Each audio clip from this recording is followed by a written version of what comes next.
So another question I get asked quite a bit is, how did I do all of this?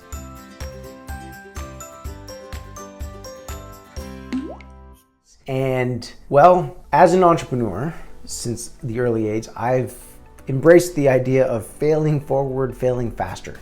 So we made lots of mistakes. I mean, so many mistakes. I've lost count.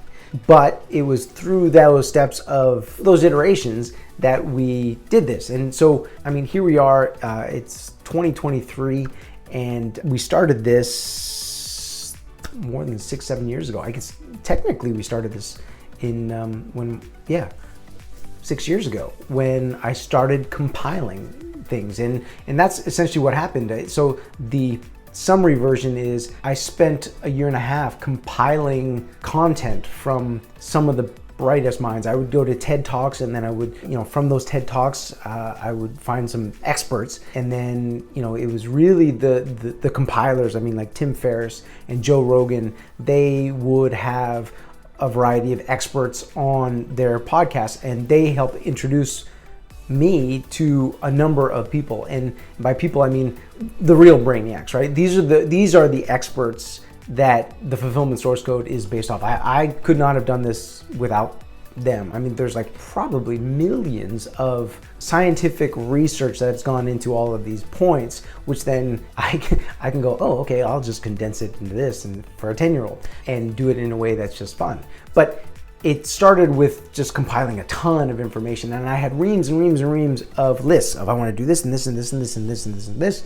And then I was like, okay, well, I'm not going to be able to just lecture, because unless you're really, really passionate about a topic, you're not going to sit through it. And a 10-year-old is without question not going to sit through me lecturing about stuff that I'm not really the expert on. So I talked to some friends who were in the gaming industry, and they gave me some outstanding advice, which I've used to this day, which is essentially, it's like, look, you need to make this flow. You need to make this like a story. And what this then turned into is all of these various pieces of the puzzle had to get slotted into a story, like a video game where it starts off really simple, like press this button and then press this button, then move, then press this button and move, and then press it again. And it was like step by step by step by step. Or another way of looking at it was like chapters in a book. Each chapter is building upon the previous chapter, and each page, of course, from the rest, but it flows. Like there's a continuity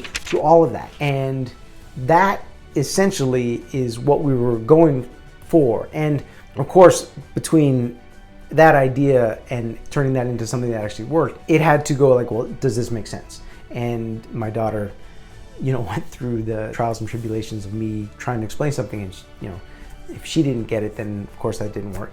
And then if the kids didn't get it, well, that didn't work. So we there's a lot of back and forth, but essentially it was compiling a ton of information and then getting rid of some of the stuff that was either a little esoteric, and I was like, we're gonna stick with just the hard science stuff, like the stuff that we know appeals to all humans, and we can, it's like, if it doesn't come from like the best sources, and by best sources I'm like the true brainiacs, I mean, they have to be from Harvard or Stanford, so they're very much vetted. Otherwise the parents would be like, The idea was, what are the pieces? How are we going to make this flow? How are we going to do this in a way where the kids actually enjoy going through this? And so it had to be engaging. It had to be interesting.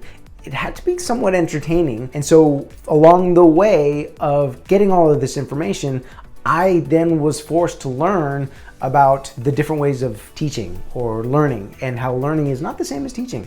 And also how most of the education system today was designed to make teaching more efficient, which isn't what it should have been. So there's a lot of learning on that. And so, yeah, a lot of information.